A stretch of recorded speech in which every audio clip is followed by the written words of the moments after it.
Live from London, Car-Boyz! Yes, we are live.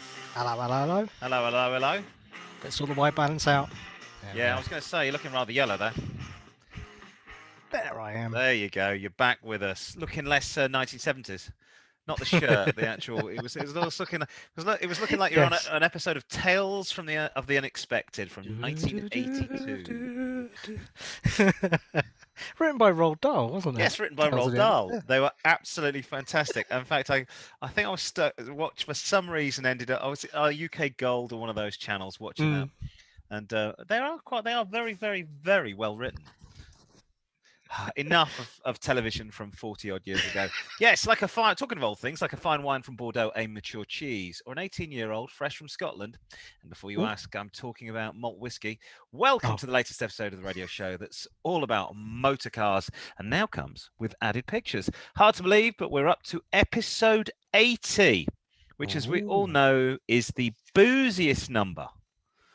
As it said, the best hard liquor is always 80 proof, which I think is about 45% in English. Coming up on the show this week, we have all the news that's not fit to print in the news. We'll be delving into your correspondence in part of the show we like to call the mailbag. We have a great competition to test your mental powers. This week, it's Name That Car acronym, a bit like Name That Tune with Tom O'Connor, who may or may not be dead. In this part of the show, we're testing our contestants' mental agility and his or her mental knowledge of motors, in particular, the letter that often comes after the name of the car, or letters. Who could forget those classic marks like the Pontiac GTO, the Ford Escort XR3i, and of course the nasty Robin Reliant BN, which of course stood for Bloody Nasty. And of course, if you know your RS from your GTE, then this is the quiz for you. This week's contestant, Tottenham Hotspurs fan and Kiss FM DJ lookalike, Simon is here. Hello. Yeah, hello. I do get confused for him a lot. Melvin. DJ. Melvin. Yes, that's the one. He does Lego Masters TV program as well. What's that about? Lego? Yeah. Just contestants playing Lego. Okay. But I am, of course, a famous face in North London. You are. And I will be, of course, signing autographs later on by this stage entrance. We have a great show for you this week. I wish we had a green room and a stage entrance. That would be lovely. We have a couple of great driving roads in the Lost Highways. We head to the frozen north and then take a U-turn and head back down to the warm Mediterranean. Also, I have an amazing car this week in store for our classic car selection. We're looking at one of the most successful 4x4s ever to grace the Blue Oval. It's namely the Ford Bronco, which is the fifth anniversary version. Fifth generation version, which of course was made infamous in this car chase. It's a picture that I've used so many times on this show. I still think Bronco are missing a beat, not releasing a version called Da Juice. Da Juice. In white. Blood red seats. Wiped down leather. And we'll be asking the age-old question. Sorry. In the glove box. We'll be asking the age-old question of which is worse, the old git who drives in the middle lane of the motorway or the pensioner who leaves their fog light on all the time? And the answer to that is both, because they are both equally bad people. Yes. Terrible. So stay tuned for all of that and more. I am Simon Susan, and when you're with the Flintstones, have a yabba dabba doo time. A yabba dabba doo time. We're going to have a gay old time. Simon Sujuan there, who knows that deep down Fred and Barney were really gay lovers.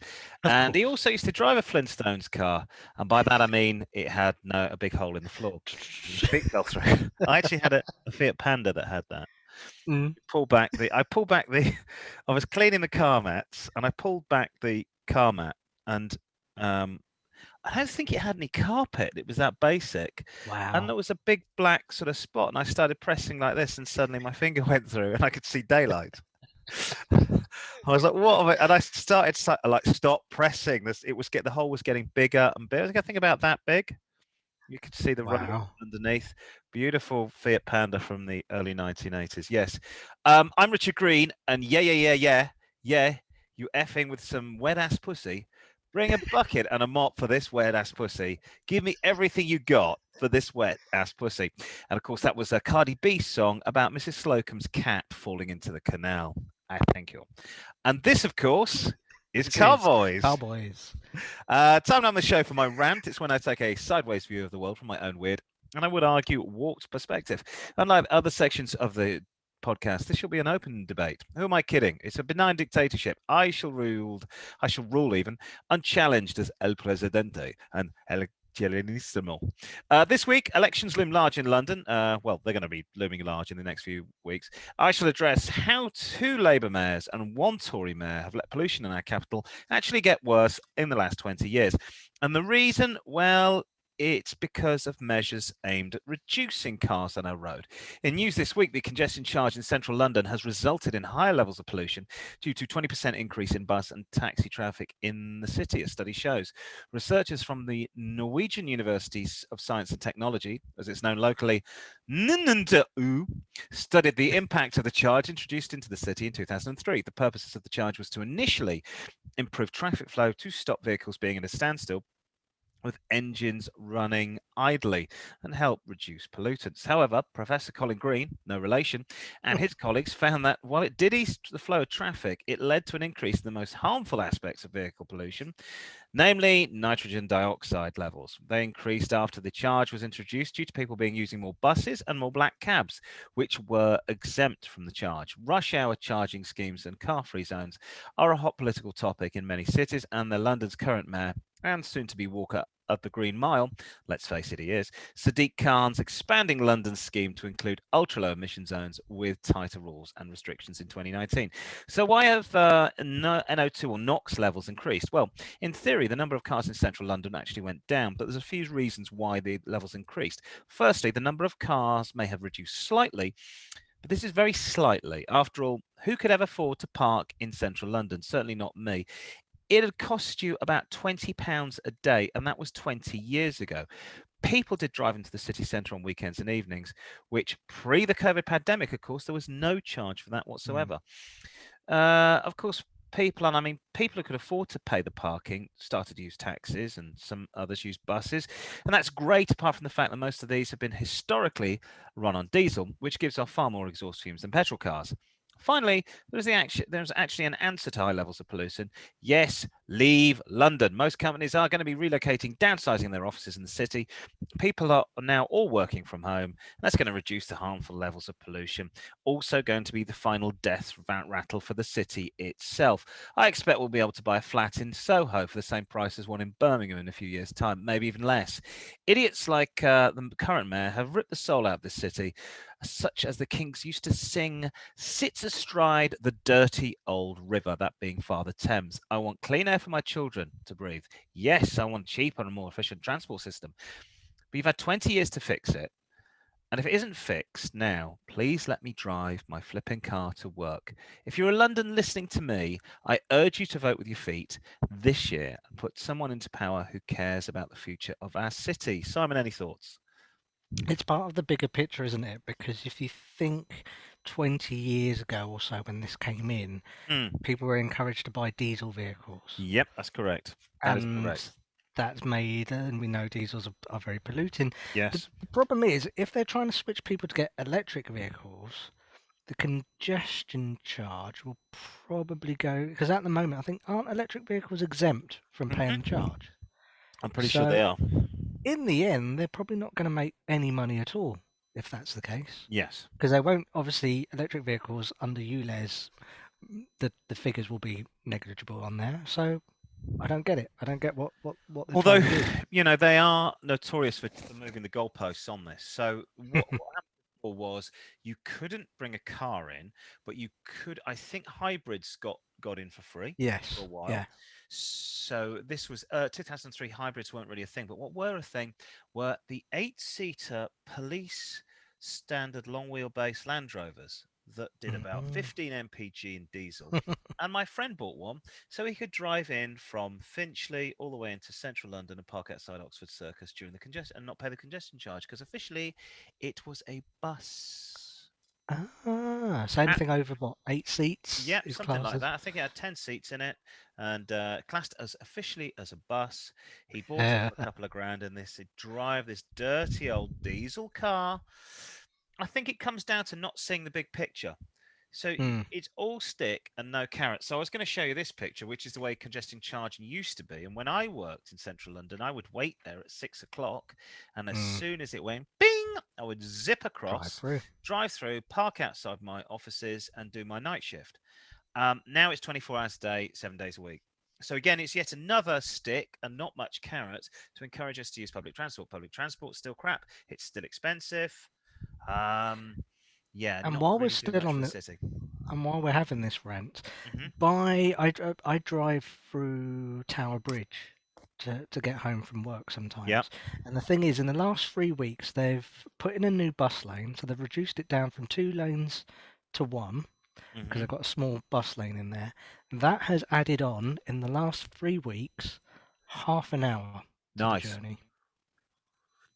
And of course, you can't That's drive through each bus lanes way. because that will probably be each way. But I only go from south to north over Right. Tower Bridge. So, But it's the tailbacks. It's causing more pollution because more cars are stuck yeah. in traffic. I mean, I love we had where my children go to school. There is a little cut through that you used to be able to use to Mm, get to the school, and it's 4 miles away. One of them's 5 years old. I'm not asking a 5-year-old to cycle 4 miles. It's a little bit of a big ask. mm, So we all jump in the car, off we go. We have tried the bus. Bus breaks down all the time. Bus doesn't turn up. Can't get a seat on the bus, so we don't mm, use that anymore. So we're in the car, and there's a nice little cut down this lane, and they decided to block the lane off and put cameras there and say mm, you can't cross the bridge at the end of the lane. But what you can do, and what we all do, is go down the lane anyway, and right before the bridge, you just cut across. So all those people that bitched about the pollution have still got motorists hooning down there at whatever mile an hour. Obviously, for me, it's under 20, and then mm, cutting up and cutting back onto the main. And that's what we all do. So all you've done. Traffic is just like water; it will find a way, and it has there. And good luck with you. And if it gets really busy, of course, then you get to enjoy all the pollution coming out the back of my car, as mm, opposed to a holistic approach. And at the end of the day, all I care about now is going to work and unfortunately, and dropping the kids off. And just making my life as easy as possible. And these mm. people, it to me feels like the last straw for London, but maybe that's just me. Shall we have some news? Yes, let's have some news. News time. Do, do, do, do, do.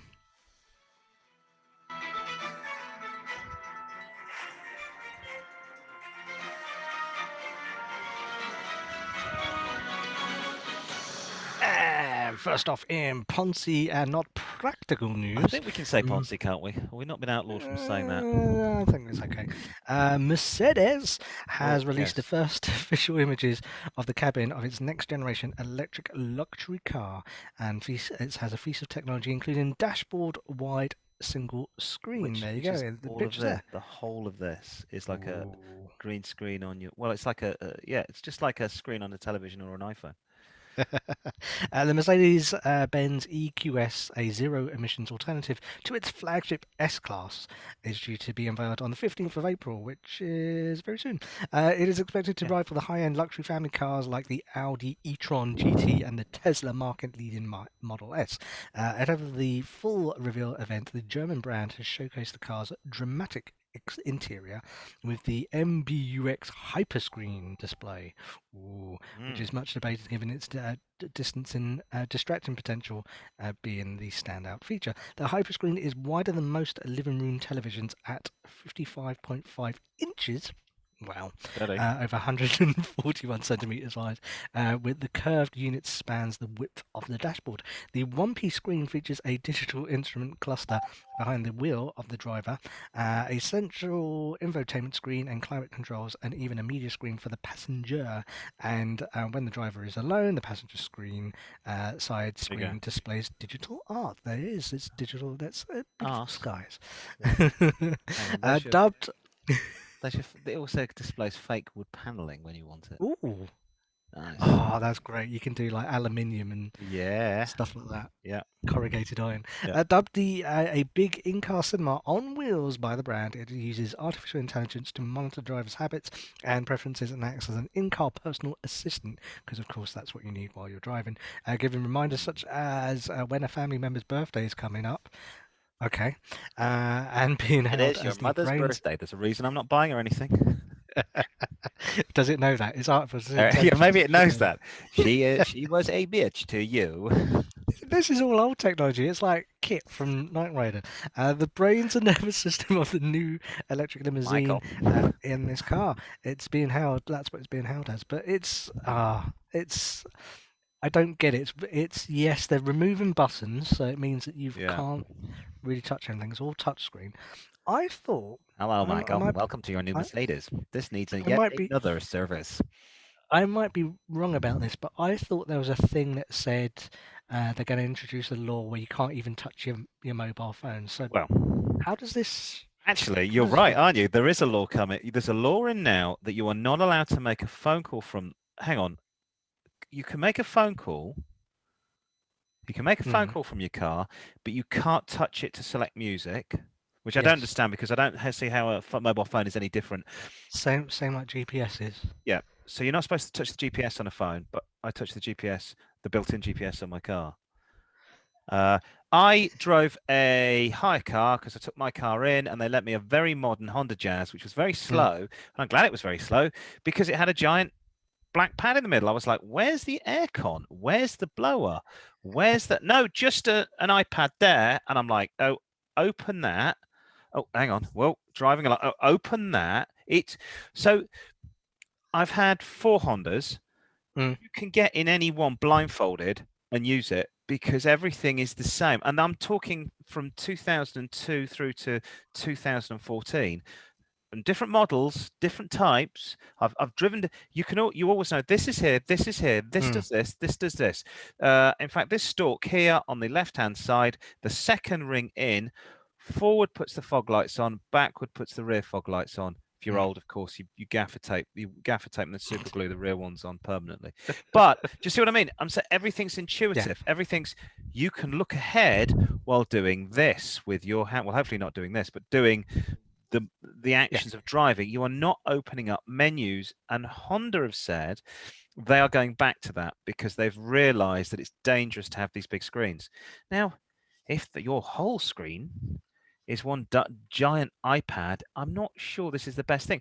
Also, have you noticed the stuff for the passenger? I don't want stuff for the passenger. It's my car. If I'm Yes. driving, get your hands off. Don't It's was it, it Samuel L. Jackson in Jackie Brown? Don't touch my stereo. I got it the way I like it. You know, it's just like if you're going on a road trip, then who controls the stereo? Who does what? the guy And driving. Yeah. what you could do is just get one of those pens, with the little rubber bit, and if you're in the back, put it on a Oh, piece of on a pole, and you can just like adjust everything.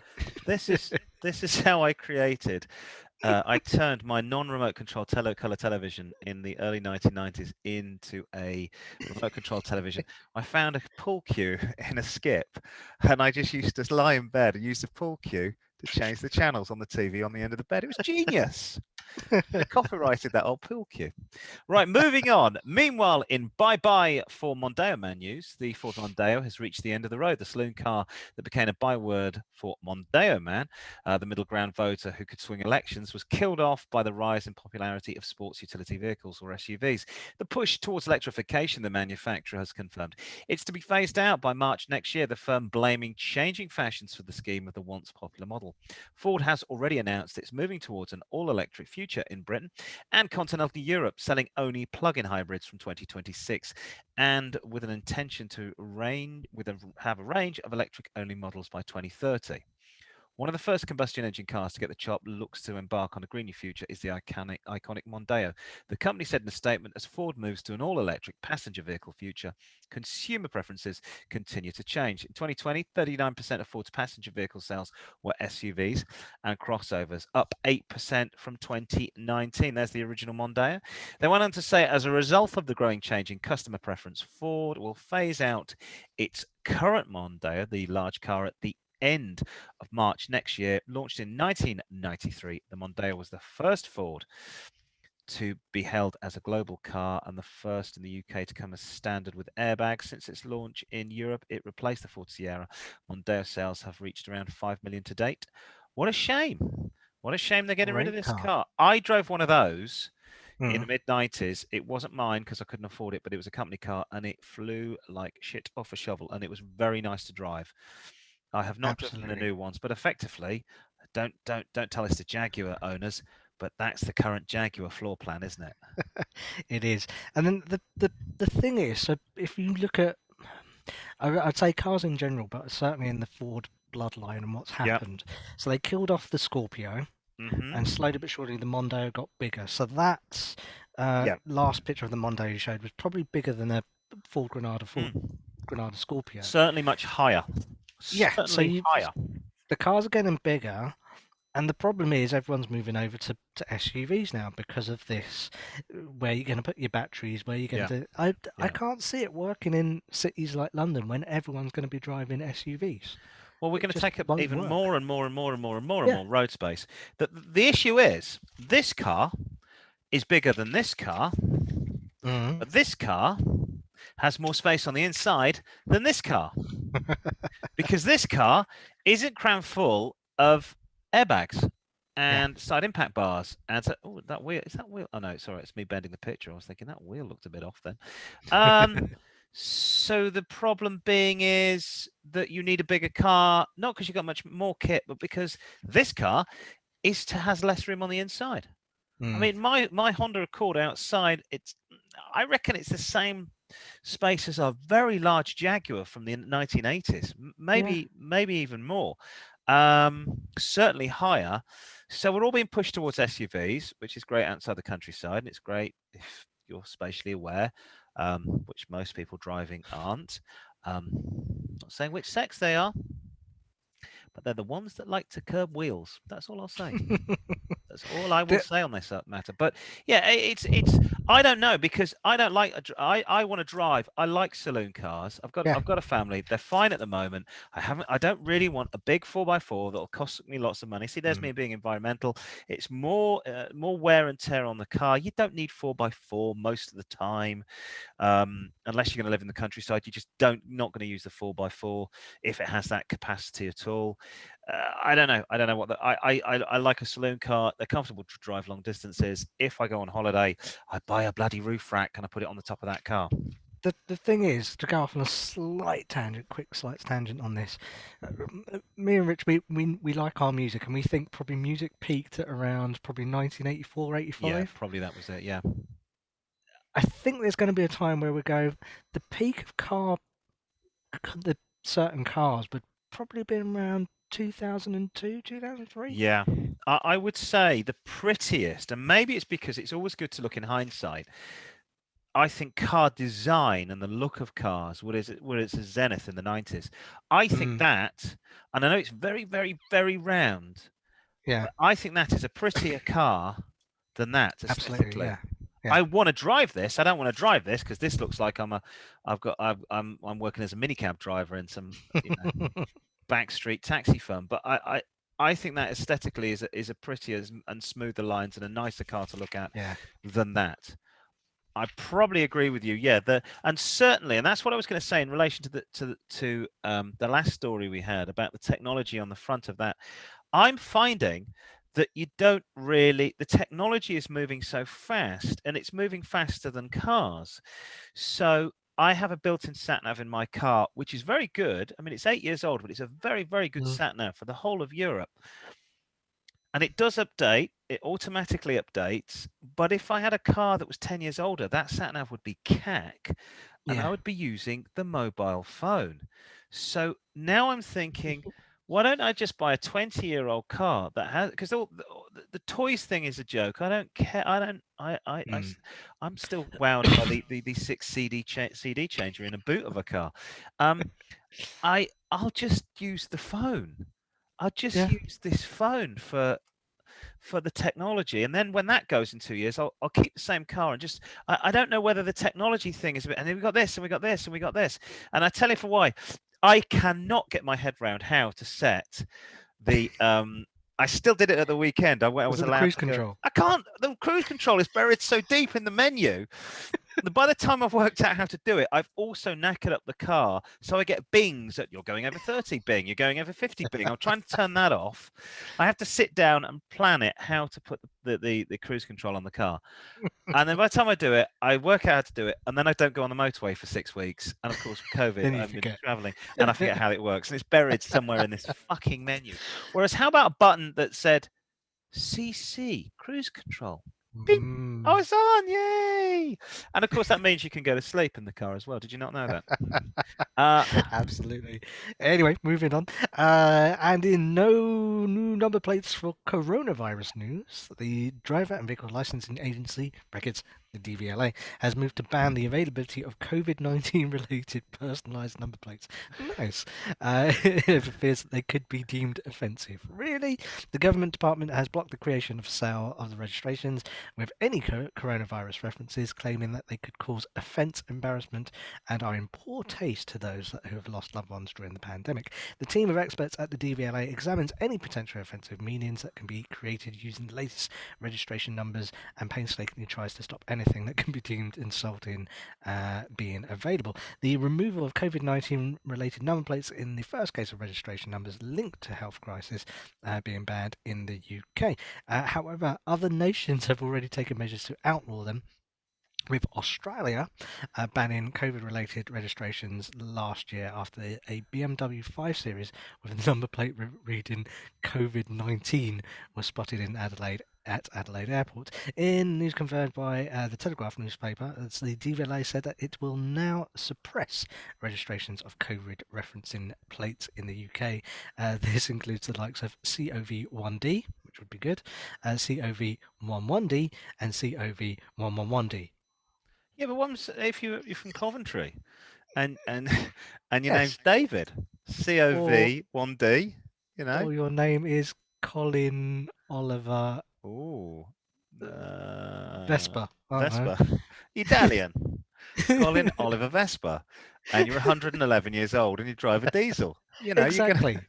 It I, was a BMW 111D. the trouble is with the DVLA though, they do mess up. Sometimes people apply for plates. Like this guy applied for some plates, and it was supposed to say TW81, and look, doesn't say that.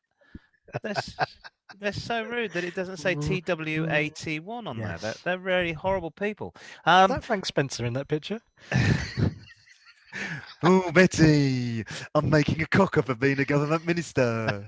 Boris has done a whoopsie on the carpet. He does look like Michael Crawford. Oh, Betty. And actually, this was taken from a photo shoot where he did whiz pass on a pair of roller skates like this. Which was shot in Edmonton Green. Edmonton, it's the home of Yes. everybody famous. That's Exactly.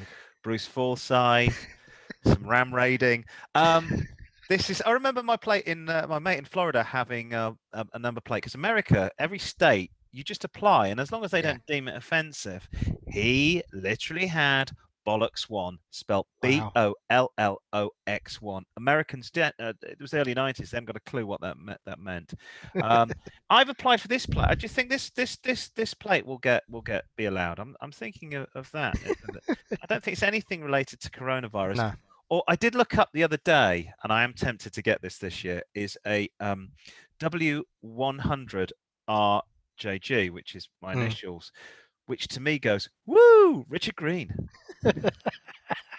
Woo, Richard Green. It is always a talking point. I know people with my car that people go, okay, that's really clever. So yeah. My father's initials are JAG. I think I've told you this story, and I've probably told you this story, so I do apologise if I'm repeating myself. He has our viewers may not. Viewers. Yeah. Yes. No, I think I've told the viewers, both of them. And my father's initials are JAG, but he drives quite an unusual gold Honda, which does look like a Jaguar. So people think that it's John with the Jaguar, as opposed to John with the gold Honda with JAG on the number plates. He likes that. His Honda's worth about 800 quid. I'm very tempted to sort of see if we can get the badges off. I saw him and put some Jaguar badges. I saw him at the weekend, and what else has stopped working on it? He goes, I don't really use that. So he's got no aircon now. We managed Mm, to fix the cable. I mean, it's a yeah. 19-year-old Honda coupe. What else has stopped working on it? I Was it the think what. window winder or something? No, I oh, know. it was the door handle came off, and he wanted to Yes, put a that's it. brass door handle on there, like the one out of Top Gear. Then the cable snapped from the bonnet, and he wanted to put a. He said, "Well, the cable's there." So I was going to do. He got a handle from a kitchen cupboard. I was going to drill through this, put the cable through, and then put a nut on the end and tie it off. So to open the bonnet, you had a brass. It's like you can't do this. A couple of other things aren't working out. It's still road legal, but I think I did say to him one day we're going to have to take old Yeller, as we've now come to call it, out to the field and put a bullet in his head because it's nearly on its last legs. And finally, in boozy motorists get the boot news, UK government's been advised to introduce mandatory alcohol interlock systems, also known as alco locks. To great to cars by used by former drink drivers that will only allow them to start the engine if they provide a breath sample showing they're fit to be behind the wheel. Ministers should develop and implement devices as soon as possible. That's according to the Parliamentary Advisory Council for Transport Safety. PACTS, as they're known. The all-party experts have made a recommendation as part of the Locking Out the Drink Driver study, which suggests schemes that could prevent previously convicted drink drivers from reoffending, but also play a vital role in reducing annual road casualties linked to one or more motorists being over the legal limit. Alco locks, got to be careful how I say that, work in the same way as conventional breathalyzers, and they test the amount of alcohol in the sample breath provided. When fitted to a car, the driver is required to blow into the kit before the engine can start. The measurement taken, if the measurement is taken over the limit, the system immobilizes the car's engine, meaning the driver won't be able to use the car until they blow below the limit. The systems vary, some locking out the ignition for up to 24 hours. If the user has alcohol in their breath, never use the mouthwash then. New cars sold in Europe from 2022 will need to be alco lock compatible under the new rules. However, the government has not yet made a decision on how this technology will be used. This is bloody madness. 1984, Orwell, I think. I don't like drink Here's an idea. drivers, but this is mad. Yeah, but here's an idea. Hmm. What if, you take the good lady out, she's not drinking, she's having orange juice, whatever it may. What if she then, not that I'm encouraging people to break the law or Yes, anything, but what if yes, then but she uses this alco you mean bollocks you thing? mean as you drive along, she blows on it like Gillian Tailforth? Yeah, something like that. Claiming it was like a Mars bar or something. A stomach upset. He had a slight stomach upset, so I was just helping him loose his trousers. Yeah, so there he is. Is that Dermot Murnahan? He looks like Yes. he's got some windscreen cleaner there. That's how I like to roll. Dermot Murnahan getting into his. Is this Seat, I think? Say it. Yeah. Yeah, I don't know. It seems really crazy. It's good until it's not good. It makes sort of sense, but it's not. I've just taken It some means well. mouthwash. Yeah, it means well, but there's going to be times that maybe you're on the border there and it's an emergency. I don't know how that works, but maybe Mm, if I'd had 3 pints and somebody said your friend's dying, you need to be there now, I would chance my arm. I've never mm. officially drink driven, but if I've ever lived in the countryside, it happens a lot. It happens a lot down here. It happens a hell of. In fact, London probably happens more than out in the countryside because they're waiting for you in the countryside. If I've been out, I'll come back if I work a late shift and finish in the early hours, and I will see cars either going very, very, Mm. very slowly, then I know they're stoned, Yes. or Yep. and let's say rural parts of Scotland, rural parts of certainly Southern Ireland, people do So drink not not drive. not to be cynical, but this has got nothing to do with the reduced number of police officers and having no time to enforce these laws. I think you might be right. But yeah, it's not at all. It's not at all to do with that, Simon. How could you say it? It's not at all to do with that. Mm. Nothing to do with the fact there's no coppers out there doing. So even so, I mean, they're certainly not on foot anymore. Now they can't even be in the cars eating Yes. pasties and falling asleep. Yeah, I don't know whether this will fly. It feels very Orwellian. I have a niece who is driving age, and she has the in fact, she's older now. I think she's had it removed. The little black unit that used to sit Yeah. in Yeah. the driver's footwell, and that would monitor her driving, which she liked because it really brought down her Insurance. insurance. And I don't know about you, but I certainly drove like a vicar for the first year or so of my driving. I was Yeah. very scared of such speeds. Um, Mm. Before we go on, because it is time, is it pick of the pups next? Turn of the week, Classic car. classical half election. Before we do that, um, have you been out on a long drive yet at speed? Like since the latest COVID lockdown? No, Okay, not probably since December. I did it the other day, and I was quite frightened at 75.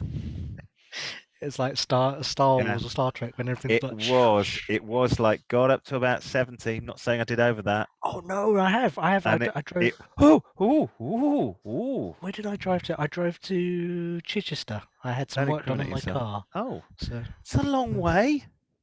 it was something special. And Oh God, I've got really? parts that go onto it as well. What? Wow. Have you had the exhaust done? Is that an exhaust Yes. part? Yep. Yep. John Cooper Wow. Works exhaust Oh, wings. very cool.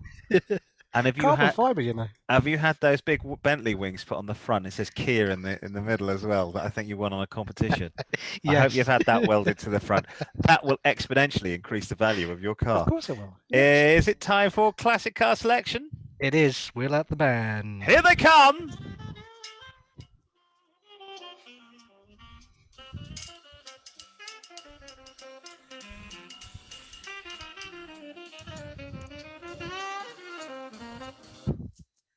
There you go. Oh, Following the good. rule of six. There's six band members. Yeah, it's the sextet.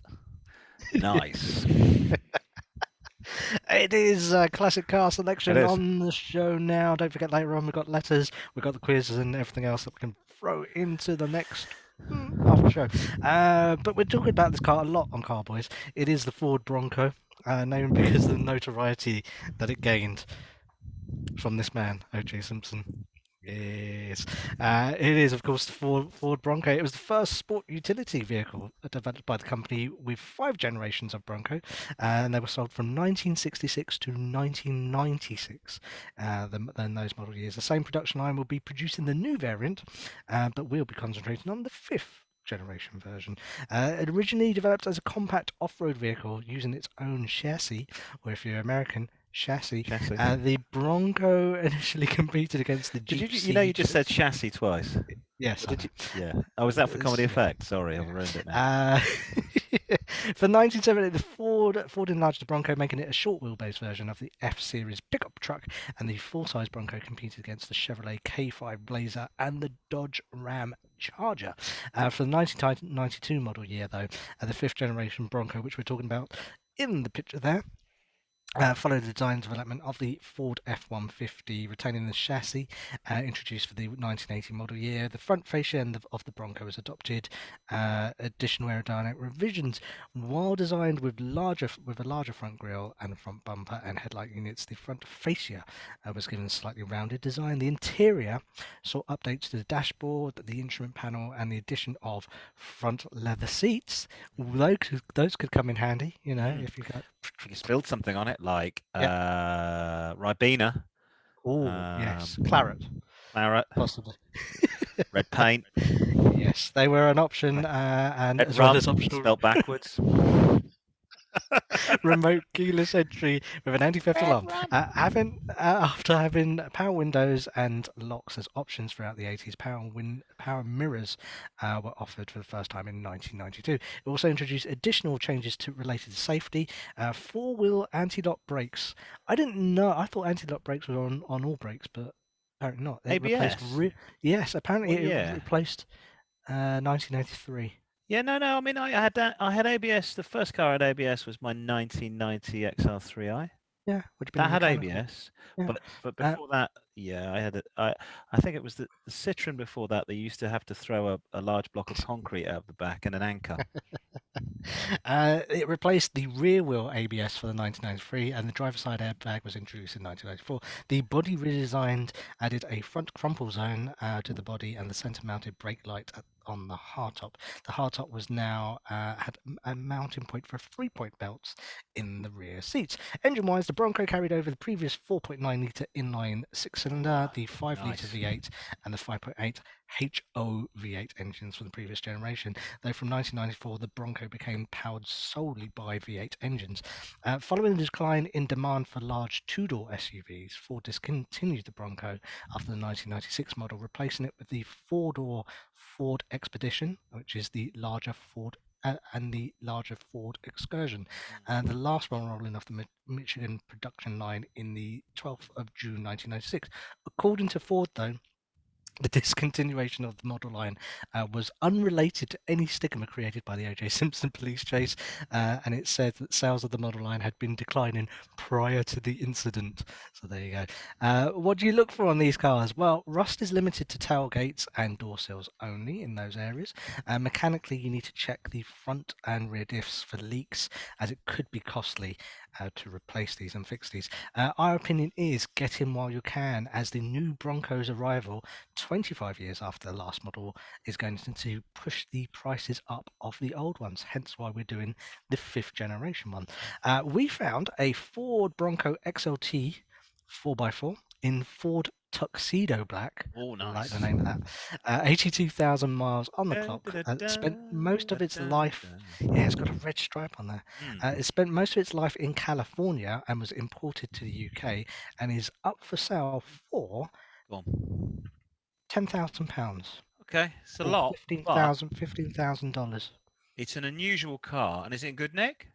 It is in good nick. Only 82,000 miles. That's fair enough. Um, all sorts of toys on there as well. So there you go. Not something different. Hmm. If you're driving around the streets of London, If something you, something different. I would personally not see this as much of a city car, but I Yes. did have a mate in America that had one of these and absolutely loved it. So he drove it in the late 90s, early noughties, and I think I worked with him out in Southeast Asia, and I think his parents still had it, and he was like trying to thinking about bringing it over, but it was just going to cost so much to ship Mm, it over to Thailand. But it is a lovely looking car. I think it's a proper exemplifies, that's because it's a work truck. It's you can get four people in it. If there's two of you and you're starting out, you can go to college in it. You can get the back seats back. yeah. I can guess you can kip in the back. There's enough Bodies room in the for back. that. No, no, no, no. Bodies in the back. Sorry, bodies in the back. You could put some Yeah. gloves that are too small in the back, maybe a knife in the back, throw it out the window. Perfect for going down the Pacific Coast Highway, being chased by the police, especially if it's in white. Uh, oh, fantastic. That really killed the car, didn't it? That It killed the did, car. yes. We're not, Charlie, we're not selling any white models at the moment. I don't know. I got lots of white. All I got, just get them sprayed. I think it's OJ. I think it is.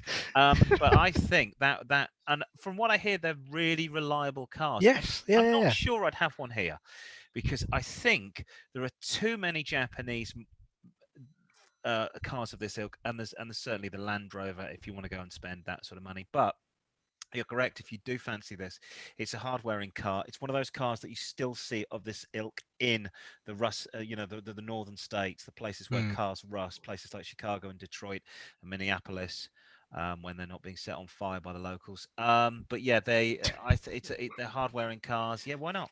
Go for it. And good. I'm glad we've done that because they are. I've watched a lot of podcasts on American by American enthusiasts, and they're saying these are going up in value. Mm. Buy Absolutely. So one get in while you while can. you can. Thank you very much. And now I haven't lost my train of thought. I've lost the will to live. Obviously, I've lost that. Somewhere I've got all our details. Oh, Yeah, and I don't know yes. where I've put it. I was going to give you some details to where. Here you go. Excuse me. Is it coffee stained? No, it's just been ripped out of the script as we speak. So you can get in touch with the show. Email the Car-Boyz at car-boys@outlook.com. Facebook, we're at car-boys at Car-Boys with 4 Zs. Twitter, car-boys at car_boys with a Z. Instagram, because we can only get this one, at car_boys with the 3 Zs. Get in touch. Suggest a classic car, because we're always open to options. My goodness, it looks like I've been beatified at the moment. They're coming Hallelujah. down for me. What are we doing next? I might have to go and alter the. Yeah, it is. Turd of the week. Pop of the week. It is turd of the week. Turd of the week. And oh no, now the Lord's decided not to beatify me anymore. Damn him. Is it him or the Pope that beatifies people? I'm not sure. I don't know. Don't know. I think Answers on a postcard. the One Pope of those. might make them a saint. I'm not sure whether our Lord, or any Lord. This is probably. I'm probably going to hell for this, aren't I? Mm. Especially. Oh, Oh. that's the one. That's the money shot, as they say in certain industries. It is, of course, time on the show for this week's Pop of the Week or Pick of the Pups, Turd of the Week, whatever one. All the titles are Yeah. interchangeable. It's where we find an unloved car on the internet that's been going for peanuts and explain why. And can explain why, even if it's only a few pounds, it's still a part of garbage. It could be a 1995 Golf with a stereo system that's worth more than the car usually is. It could alternatively be a heap of junk that has been used to ferry a feral family of children from school and back, and it now just smells of dog and Haribo. Whatever its problem, we'll definitely get to the bottom of it, and it would be a right old banger. This week, we say thank you to Colin in Colchester. Hello, Thank you, Colin. Colin. He spotted this car online on the car company site. What drew him to the advert was the main description, which says, "This car is horrible." It's a 2006 Mercedes-Benz class B-class 2-litre B180 CVT. Oh no, 5-door with full electrics, full whatever, an MOT, and alloys. And I'll let Rich read out the advert that came with it. The advert states, yes, a horrible car. However, it does have an MOT until the 17th of January 2022, and it does go. Next MOT due next year. Poor bodywork, only 114,000 though on the clock. Multicolored part leather interior, average condition. New tyres required, metallic silver, 5+ owners, and the price Oh, £395, which it's a horrid car, this, and it's been abused by a lot of people. 5+ owners could mean 7 yes. or 8, it could mean 120, who knows. It's probably a soccer mum's car for a while when it started out. Now it looks like it's maybe been a mini cab, or if you look at the back, it looks like OJ Simpson. No, it looks like a builder's A used the baseball back bat. of this car. Yes, a baseball bat and a pair of gloves and a knife. It needs a new near side rear door handle. That's gone. It could do with a bloody good valet. It could be a cracker of a cheap car, you see, because it's only 14, 15 years old. It's got lowish Yeah. mileage. It's diesel, but my gut says not. Mercedes, from the past 20 years, Mm. have a history of when they go wrong, it's going to be astronomical to fix. We also don't know. We've got no service history with this car. Has it ever been serviced? I think it's an accident waiting to happen financially. But you could go down and buy this absolute dog or turd of the week, and it could be yours. Check that out. Colin in Colchester, thank you for giving us this great lump of scrap Thanks, iron Colin. that is the turd of the week. And it truly is nasty. I mean, it could be a good one. I doubt it is. I like the Badge fact has that been nicked. I think yes. I think Coolio's nicked that, or either Coolio Or the Beastie or Boys. the Beastie Boys. Sabotage. Yeah, don't know where that's disappeared to. They're not very good though, are they? These ones, aren't they? That's a No. plastic one. It's not a metal one. Mm. So there's some little oik walking around wherever this was for sale with that On a chain. on a chain. Is it time now for the Lost Highways? It is time for Lost Highways. Yes, and here we go.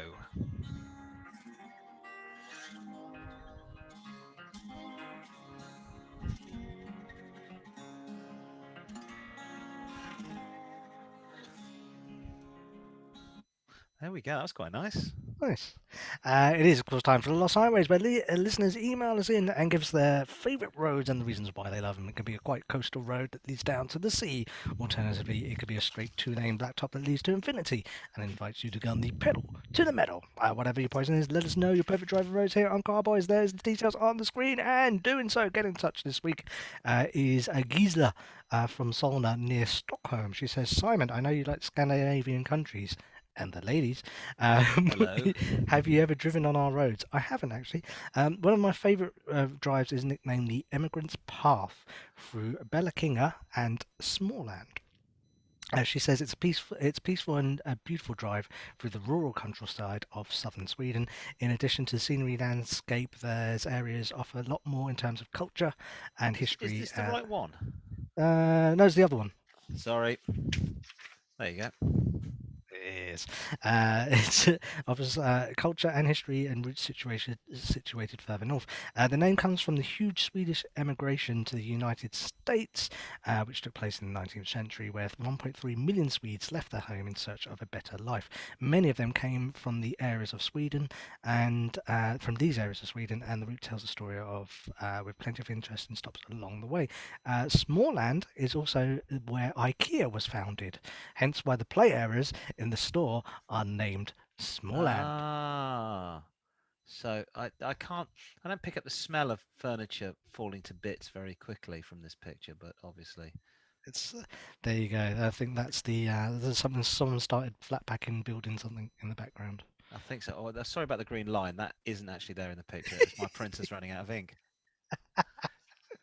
It Nice. looks quite interesting because you obviously think of Sweden because I messed it up because I thought the other picture was Sweden. I don't think of its green hills and sort of just rolling hills and Yeah, countryside really. I think of it always as sort of very white and snowy. snowy and polar beary.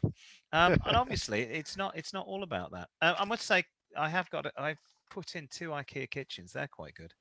Furniture's Nice. not much, Oh, but the with the kitchens are good. damping, when you push the drawers, they dampen, don't they? And they just. Yeah, but the actual Yes. units as well, the cooker and they have Oh, a okay. very cool induction hob, which you Oh, only works when you put metallic pans on there. It's very cool. So you can nice. literally take the pan off, give it a couple of seconds, put your hand on it, and it's cold.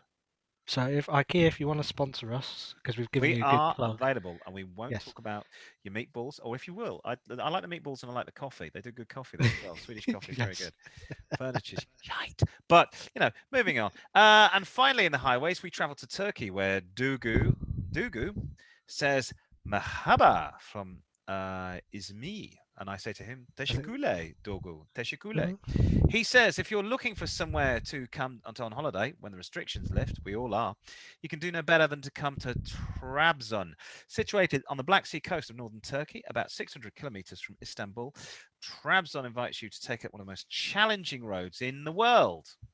I did look at this and I didn't think you're never going to get a car up here. This is the State Road D915, built by Russian soldiers. It features hundreds of meters of unprotected by guardrails. It's definitely not for anyone suffering from vertigo or driving anything wider than Austin 7.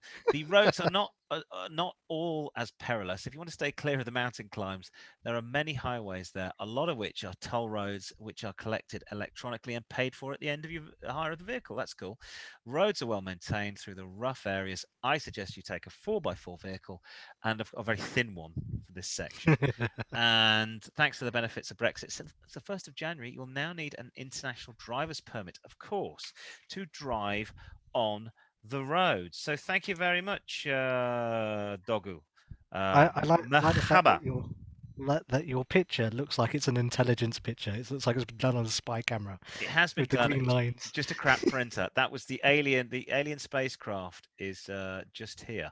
It's just Ah, outshot, and shooting the lasers across. I've been in cars in Turkey. Roads seem pretty good. Of course, he's mentioning the international driving license, which is a bit of a misnomer because there isn't one. mm. I moved to Southeast Asia. Um, a long time ago, and I thought I need an international driving license.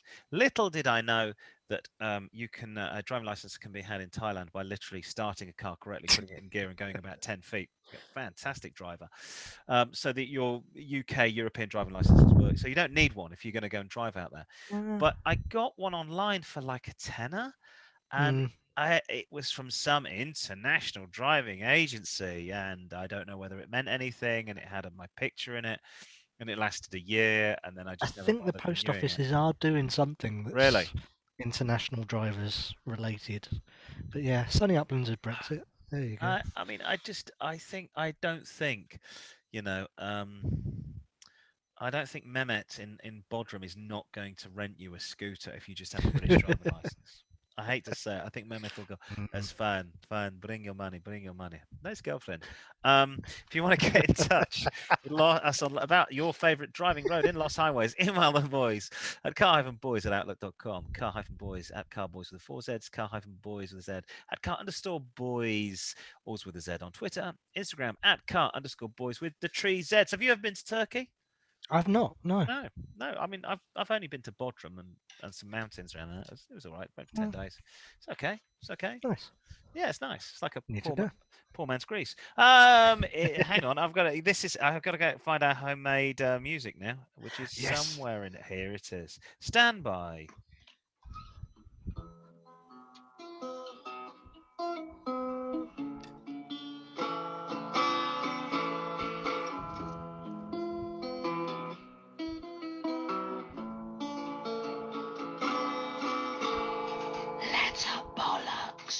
Excellent. Anybody wishing to sign our band for an international contract, they are available.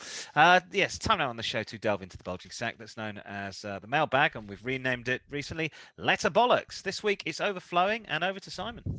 Yes, Sophie from Warwickshire says, Hello. hello, Car-Boyz. Hello. Hope you're well. Yes, we are. All right. I have a query I hope you can help me with. Car related. I have a 2005 Peugeot 407. It's the Coupe 2.7 turbo diesel. Nice. It's a great car, but I have a problem with the sunroof. Every time I park on a slope, the sunroof leaks. If I park on a flat road, no problems. If I park on a sloping driveway, it leaks. What's the problem? Could be something to do with gravity and water. Yes, water always flows down. I would suggest stop parking on people of Oriental descent. No, easy. It's going to be blocked drain holes on the corners of your sunroof. Yeah. So she's not saying which way she parks. She says if she parks on a slope, it leaks. Yeah. But maybe she's parking forward all the time. So maybe it's a lady. I'm not saying she doesn't ever reverse a car in, but she doesn't. So she drives straight in, parks a car downward like that. If these drain holes are blocked in the front of your sunroof, then the water that's in that there's a little recess channel there, that it can go channel, that's going to back up and it's going to sit there. And if the rubber is perishing because you've got a 15, 16-year-old car, it's going to slowly drip through. I had this with a Ford Escort, and it was only when I parked like that downwards, not upwards, that it would leak. When I parked in the flat, it didn't leak. And when I parked with the nose facing upward, it didn't leak.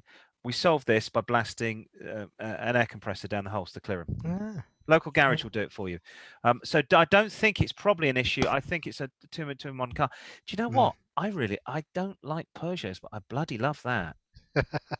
Pininfarina style. That's why. I think it's and when she wrote to us, I did have a quick look online, and you can pick up a really nice one for about 1,800 quid with white leather, automatic, flappy battle change. I mean, the trouble is it's a Peugeot. It's a Peugeot. That's the problem. It's made of paper. Alice says, hello from Holland. Alice, who the fuck? Yes, Alice. She says, for 25 years, I've been living. No, she says, hello, Car-Boyz from Utrecht. Hey, I don't know. Hello. She has seen a car for sale. It's a classic DAF. Ooh. Like the one her father used to have in the 1980s. She fancies it. Should she go for it? It's a DAF 44, Variomatic, 1972, 3 former owners, 55 on the clock, which is nothing. Genuine, 55, full service history, CV automatic transmission, which stands for continuously variable, of course. Yeah. New paint, new wheels. What do you reckon? £8,000. That's nice. I like that. She says the interior is very nice. Let's be honest. I mean, she's in. Where is she? She's in Utrecht, so maybe she cycles to work every day. This is not an everyday driver car, but it could be fun for the weekend. Variomatic was an early mass application of CVT technology, so it's like a Prius gearbox, but unlike modern units, the DAF approach was rudimental, yet rather elegant. It utilized, believe it or not, 2 rubber belts. Which was sliding on variable radius pulleys based on engine torque and centrifugal force of weights with master pulleys. It sounds really Heath Robinson, but it meant the engine would drive the car from stop to its humble top speed with no interruptions. Smoother than a crude 2 or 3 speed automatics at the time. Costing and weighing less. Despite that CVT unit, which apparently gets a lot of getting used to, it's a very reliable car, but get somebody that knows how to work on them. Mm. I think it is a pretty little car. She's thinking of getting it, but you won't be, doing 5,000 miles in this car. It's pottering around on the weekends. It's very cute Yeah. though, Yeah. I like and that. and well built, and there's no rust on it. So yes, why not? eight thousand Go for pounds. it. It's a thumbs up from Car-Boyz. Absolutely. Di or Day from Die, Cardiff. die, die. Die. Blue That's boil. lovely. From Cardiff says Yaki Da. Yaki Da, let's hope you're both well. Yes, we Yakida. are. He has a problem. His dad is about to give up his car due to the fact that he's 93. Wow. Wow. It's a 1996 Proton Saga. Oof. With 87,000 miles on the clock. Manual 1.6 petrol in very good condition. Should he sell it or should he use it as a second car? He likes the thing, but it does it make more sense to sell? Oh, Mm. these were Protons that were based on, was it Mitsubishi's? It was the rebadged Mitsubishi Lancer from the 1990s that got Yeah. remanufactured because they sold the parts to Proton in Malaysia in the 1990s, and then it was the old Pearson's. It was my grandfather's car. My grandfather didn't have one of these. He was stuck with Rover till the bitter end. But old people bought these cars because they were Yeah. incredibly cheap, brand new. And didn't they have like Um, a 5 or 6 year rust warranty or Probably. something like that as I well? mean, you still occasionally see one of these things around, and they're now 25 years old. I mean, they still Mm. make them, and they think they've just finished making them in Malaysia. They were Mm. very popular in Malaysia, that sort of square shape, and then all the Mm. Malaysians soup up the 1.3 litre engine, and all the Malaysian taxis also are all Proton Sagas. A lot of As was Malaysian one of our taxis. pops of the week a few weeks ago. It was a Proton Saga. Yeah, I mean, I don't know. It's a difficult one, isn't it? You could use it as a shed.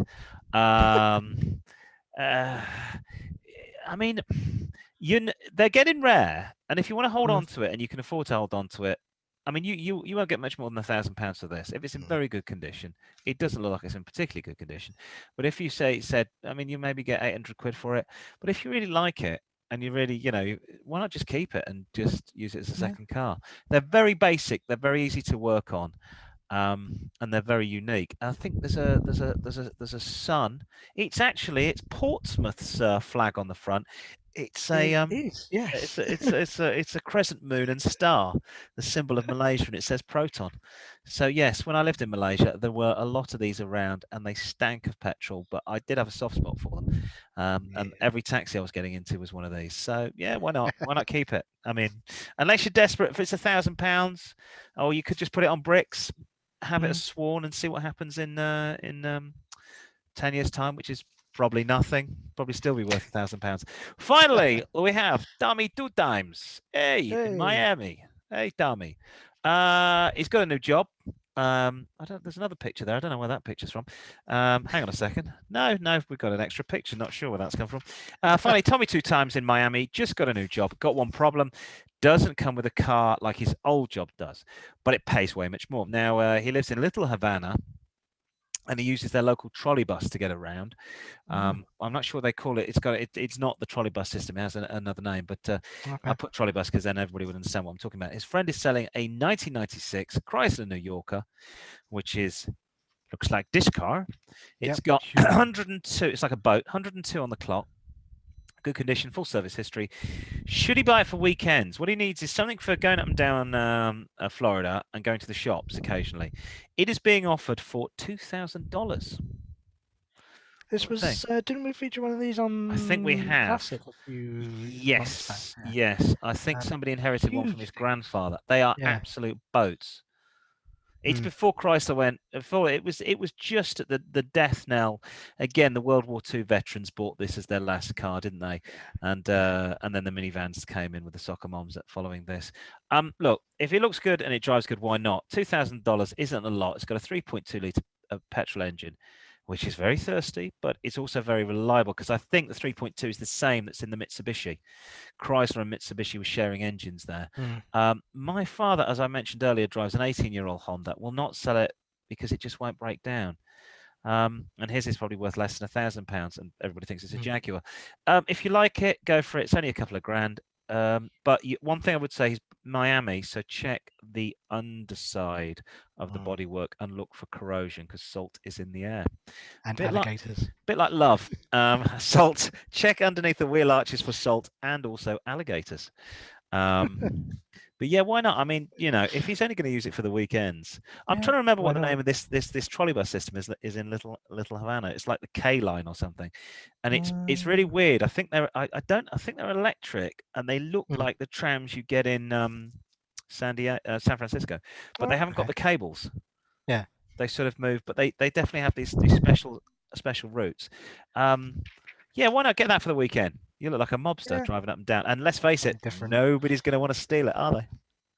Nobody will want to steal this car. Is it time for Yeah. our car quiz? It It is is. I need to car quiz see time. if I can find some music for the car quiz. I've been remiss. I need to sort out the order everything is in. There we go. Hang on. Should we try that again? There you go.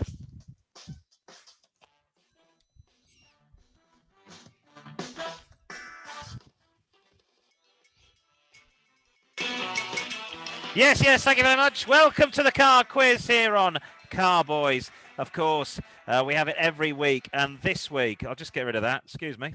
Thank you very much. This week it's entitled Name That Car Acronym. Yes, name that Mm. car acronym. It's a tribute. Oh, thank you. Thank you. I was waiting a while for that, but thank you. Thank you. Thank you. It was, of course, in tribute to ITV's Name That Tune with the silver-haired Scouser Tom O'Connor, but just different enough not to be subject to copyright. Instead of giving the title of a song, it's all about cars and the acronyms that manufacturers put on their models, such as RS, GT, and the case of Lada, SHITE. And it's hosted by me, Tom O'Scouser. Hey, we all love the crack, don't we? Yeah, we love the crack. This week, we got a lucky lad who's come all the way from Edmonton to Edmonton, from the kitchen to the loft via the hallway. It's Simon! Woo. How are you, Simon? I'm good. I'm looking forward to this one. Super, smashing, great.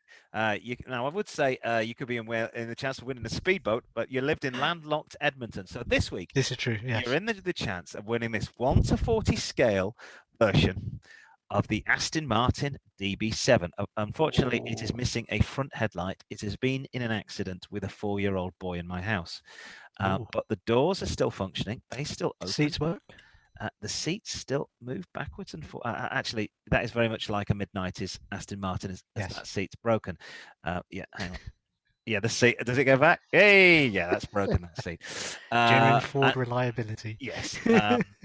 Yes, this is effectively a Mondeo, but it does come with a private reg. Look at that, DB7. That could be yours. DB7. Are you excited? I am very excited. Come on, And DB7. I will begin. This is a Focus RS. But what does RS stand for? It stands for Rally Sport. It stands for Rallye Sport, correct. Right. Which is, of course, French for Rally Yes. Sport. Hang on, French we go Rallye Sport. And we go Sportive. Rally Sport. And links the Focus to the WRC and, of course, the legendary Colin McRae, who drove a Focus. So well done. One, I have my pen somewhere, which has now gone walkabout. But yes, one out of 10 so far. Woo-hoo. Sticking with Ford and the Sierra, the GLS. But what does the acronym mean? Here, I'll show you one with nice black bumpers. But what does the acronym GLS stand for on the Ford Sierra of the mid-1980s? I think, I'm 100% sure. I know, is it Grand Luxury, but I'm not sure what the S was, so I'm going to go for Sport. Grand Luxury Sport was correct. Yes, well done. Of course, Yay. it was Grand Luxury Sport, not the great long Sierra, as my little brother used to say in the 1980s. The great long Sierra. So 2 out of 2 so far. Off to the US now. And a classic from Pontiac before the Firebird, before the Trans Am, there was the GTO. But what meaning was the GTO? What was its meaning? So GT normally stands for Grand Tourer. I can give you a clue. If you Yes. know Italian, it will help you.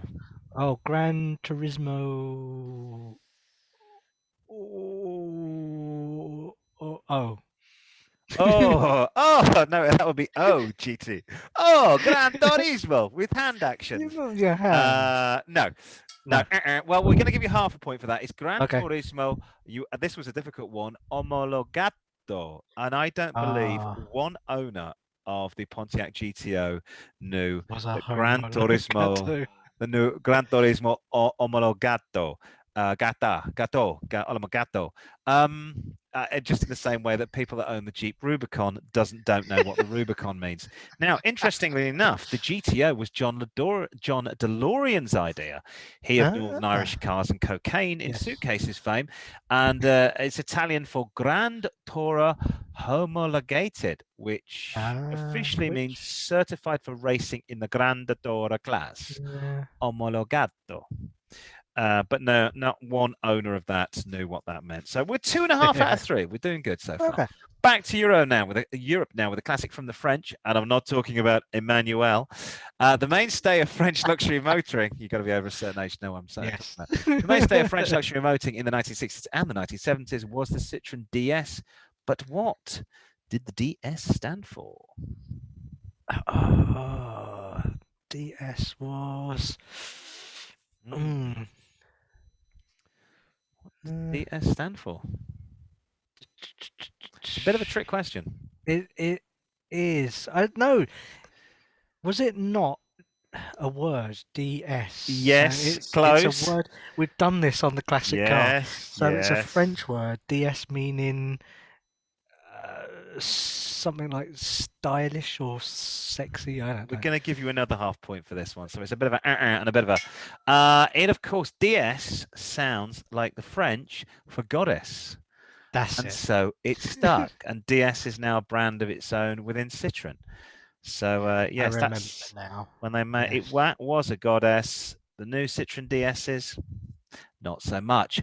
Meanwhile, back to the UK. The 1980s, the Brits were dominating the hot hatch market. Rover had the MG Maestro, Ford had the XR3i and the XR2i, and Vauxhall had the Astra GTE. But what did the GTE stand for? God, Uh, terrible car. GTE, it was. See, again, GT would have been Yes, Gran yes. Turismo. Gran Grand Turismo. Touring. Gran Touring. E. Not estate. It wasn't estate. Gran No. Touring. Experience? I don't know. Grand Touring Edition. Sorry. Okay. Sorry about that. We can't give you anything for that. We'd love to. Yeah, I've nothing else to say about that because it's a Vauxhall. Sticking with the British, and Aston Martin is a company that's been around for a century or so over a century, but it really hit the big time with its series of DB cars that survive to this day. But what? Like this one, slightly bigger Yes. and with more headlights. But what does the DB in Aston Martin DB stand for? DB, if that's why they all have the same shaped grille, Yes, was the guy yes. David Brown. It David was in England. Brown, yes. In the late 1946, tractor salesman David Brown saw a classified advertisement in the Times offering a high-class motor business for sale. The asking price, a mere £30,000. That's On not bad. inquiring further, Brown discovered the company was Aston Martin. A few days later, Brown visited the company's headquarters down the road from me, when they were based in Feltham, and drove next to Freddie Mercury's house, and drove their new prototype design, the Atom, which became the DB1. So there we go. So well Ooh, done. So far, 4 out of 6. yes. Moving on, the 1980s wasn't a great decade for British motoring. They produced some horrible cars, one of which was the Rover Montego, which was nothing like the bay in Jamaica, and it's named after. Mind you, probably low tide, it probably smells the same. But but there was an LX version of this car. What does the LX stand for? And a clue, it's not extra large. Ugh, Awful ugh, car in 60-day ugh. red. LX. Friday afternoon car. Every single Rover was a Friday afternoon. I can remember my uncle's mate worked for Rover, and I think he might still work for Jaguar Land Rover. But I remember him closing the door to this car at a barbecue in the 1980s with his arse, and he dented the bloody door. I'm going to say LX. Longevity excluded. Shorter. It's I don't one know. word. It's one word. Excellence. Excellence. No, I don't LX. know. No, I don't Not know. surprising, and it's not a word you would coincide with this car, but it's luxury. And I assume this is a modern photo, but let me tell you, get the crook lock off. Nobody's going to want to steal this dog. Mm, So yes, on that one. Moving oh. swiftly on, Mercedes-Benz are a German company with a reputation for technology and reliability. But there is a sidearm of the company which makes sportier versions of their cars. I'm being quite cruel with this one. But AMG. But what does Oh. AMG stand for? Ooh. AMG. Austrian, Munich, German. No, it doesn't. This is Is it something group? Something? no. This is a hard one. I think I may have set this too hard. You probably I need don't to know. be. The letters stand for Aufrecht, Melcher, Grosser Pact. Of course, it just trips off the Yes, tongue. I know. So Aufrecht and Melcher started the company, and Gross Bass Patch is the hometown of Aufrecht. And then they started in 67, and in 71 they formed Kraftwerk and had a hit with The Autobahn model. in the late 70s. And of course, the model on the album Man Machine. She is a model and she's designing Mercedes Benz. Sorry about that one. Do you know what? I'm going to give you another half because Yeah. yeah, that was particularly. Let's screw it. I don't care. Off to Come on, Aston. America now with a classic Dodge, and it's the SRT. What does SRT stand for? This is the Hellcat. I think they've used SRT for quite a few years now, Yes. but what is SRT in the Dodge stand for? I'm going to guess the R is a racing. Yes. Special racing tuning Give you team. another guess. Street and racing technology. Ah, Street and racing technology. So none there. So it all hangs on the last one. We need to okay, get over half. You bendy bully safe, okay. and you won't be winning a Ford Polonaise FSO, Polonaise FSO, I should say, or a caravan or a speedboat, because you live in a terrace house in Tamworth. But you could be winning this car. And if you do live in a terrace house in Tamworth, I'd probably leave it without the headlight. Otherwise, somebody's going to try and Yes. nick it, and you might want to get some extra locking wheel nuts for this. Otherwise, the local scallywags will have it on bricks. The last question, finally, a classic from the United States, which goes all the way back to the 1950s and is still being produced to this day. The company is Chevy. The acronym SS. What does it mean? Nothing to do with the Nazis or the S- original Jaguar SS. It's Uh, American, so don't think too deeply here. street special. I don't Oh, know. come on, you can do it. Supercharged scary vehicle. You're going to Super keep. smashing great. Super Smashing Super Great was the answer. smashing. No, as much as I will give you half a point because I am Jimbo and you paid tribute to me, or I'm Tomo Scouser. We're going to make that 5 out of 10. It was Okay. Super Sport. And Uh, first featured on the Corvette way back in 1957, the Chevy SS. They and then made the Fiesta in 1980. and the Fiesta. Did they do a Fiesta SS? They did Fiesta Super Sport. I'm sure Did they they did. really do a Fiesta Super? But there's none of those left. They've all rotted. Yeah, they did a 90s version of this, which was horrible and was Oh, never a proper SS. The modern yeah. ones I love. Oh, I mean, the ones for the last 10 years, and the ones, then these are the original, the muscle cars from the 60s and early 70s. So 5 out of 5. We'll post this off to you. In fact, I will drive this round to you. I'll minimize myself. What have I got to do? 1 in 40 tooth. And I might have problems with this. That seat is moving quite horrendously on the inside. If you brake, then the Yes. seat's just going to go. Oh yeah, straightforward. And we were hoping that the windy up wheels. Hang on, which way? No.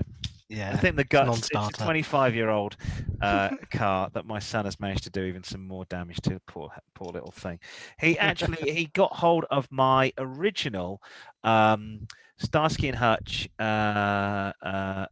What is it? It's the Grand The Gran Gran Torino, and Torino. Yeah. he pushed the bloody red light into the car. What am I going to do? He has no point of reference. He doesn't know. I mean, I'm the stupid one for letting him play with it. And I was like, why is the red light gone into the car? I think he probably stood on it. Never mind. Never mind. So well done, Simon. Thank you very much for taking part in the quiz. That is all from the show this week. That's all from us. You can get in touch in the usual fashion. And I managed to lose my piece of paper again. Is it? Just rewind it. Just rewind it. Hang on. Have we got... Yes. No. Freeze frame. Freeze frame. Hang on. I have to create an Aston. There we go. There we go. That's us. That's all right. Now we've got the Halloween music going off because I put it on continuous. Yes, that's it. Email carboys@outlook.com. All of the usual stuff. Get in touch with us. That's it very much from the show. Thank you very much for tuning in. We will maybe be back next week. I am going on holiday. So it may or may not happen. I'll try. Anything planned for you this week coming up? No, nothing at all. Nothing. Nothing. It's going to be in lockdown again. We better say goodbye then. Thank you. Goodbye. Bye.